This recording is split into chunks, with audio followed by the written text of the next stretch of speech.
বিশেষ করে রূপসী মধ্যপাড়া বধু তালুকদার বাড়ি প্রবাসী যুব সমাজ, আজকের এই মাহফিলের সফলতার পিছনে রয়েছে যাদের অক্লান্ত পরিশ্রম।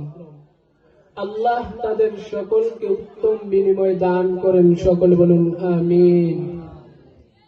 মুহতারাম উপস্থিতি, ইতিমধ্যে আলোচনা করেছিলেন আমার উস্তাদ মুহতারাম, আমার শেরে তাজ শাইখুল হাদিস আল্লামা আতিকুল ইসলাম চৌধুরী সাহেব দামাত বারাকাতুহুম আলিয়া গুরুত্বপূর্ণ আলোচনা করতেছিলেন। হযরত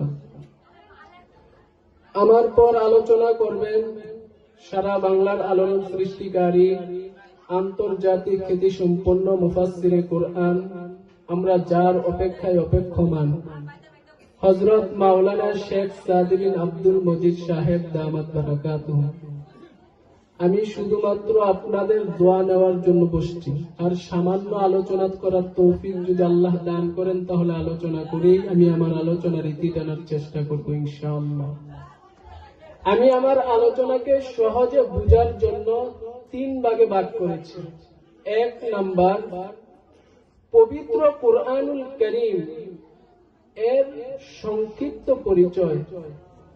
2 নাম্বার, কোরআন পাঠকারীর নির্বাচিত 10টি ফজিলত। 3 নাম্বার, কোরআন তেলাওয়াতকারীর প্রতি 7টি বিষয় লক্ষ্য রাখা উচিত। প্রথম নাম্বার আলোচনা, কুরআনুল কারীম এর সংক্ষিপ্ত পরিচয়। এটা জানার জন্য আমি 5টি বিষয় আলোচনা করব ইনশাআল্লাহ। 1 নাম্বার, কুরআনুল কারীম এটা কার কিতাব?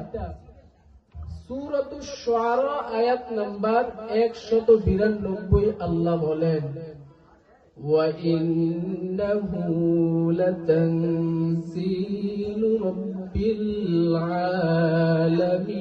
আলামিন। নিশ্চয় কুরআনুল কারীম জগৎ সমূহের প্রতিপালক আল্লাহর পক্ষ থেকে নাযিলকৃত। তাহলে কুরআন আল্লাহর পক্ষ থেকে নাযিলকৃত। 2 নাম্বার, কার মাধ্যমে আল্লাহ তাআলা কোরআন নাযিল করলেন? সূরাতুশ শুআরা আয়াত নাম্বার 193 আল্লাহ বলেন, নাযালা বিহির রূহুল আমিন। কুরআনুল কারীম রূহুল আমিন ফেরেশতা হযরত জিবরাইল আলাইহিস সালাতু ওয়াস সালামের মাধ্যমে আল্লাহ কোরআন নাযিল করলেন। 3 নাম্বার, কার উপর কুরআনুল কারীম আল্লাহ নাযিল করলেন?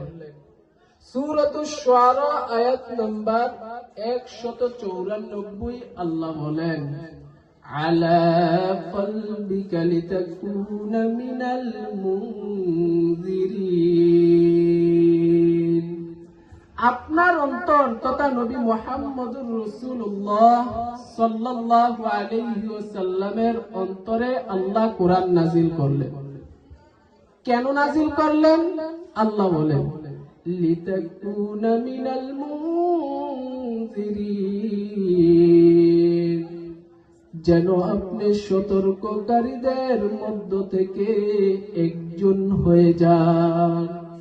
এই কুরআনুল কারীমের মাধ্যমে নবীজি যেন এমন একটি সময় দুনিয়াতে আগমন করলেন যখন যে যুগটাকে ইতিহাসের পাতায় আইয়ামে জাহিলিয়াত, মূর্খতার যুগ বলা হয়, তো এমন একটা সময় যেন জাহান্নাম যাদের নামটাই লিস্টি হয়ে গিয়েছে তারা যেন জান্নাতে যেতে পারে, তাদেরকে যেন জাহান্নামের ভয় দেখিয়ে জান্নাতের আশা এবং জান্নাতের নাজ নেয়ামতের আশা দেখিয়ে তাদেরকে জান্নাতের প্রতি আহ্বান করতে পারে। এই জন্য কুরআনুল কারীম আল্লাহ তাআলা নবী মুহাম্মদুর রাসূলুল্লাহ সাল্লাল্লাহু আলাইহি ওয়াসাল্লামের উপর নাযিল করেছেন। সুবহানাল্লাহ। এবার প্রশ্ন হলো, কুরআনুল কারীম কোন ভাষায় নাযিল করেছেন?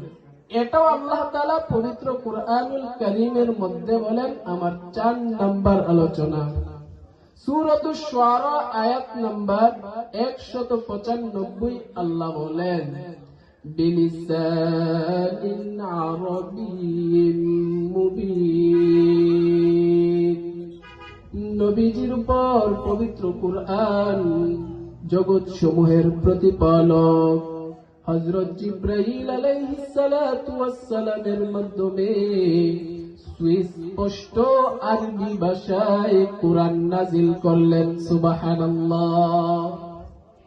এবার প্রশ্ন হলো, আল্লাহ তাআলা পবিত্র কুরআনকে নবীজির উপর নাজিল করলেন, জিবরাইলের মাধ্যমে নাজিল করলেন, সুস্পষ্ট আরবি ভাষায় নাজিল করলেন।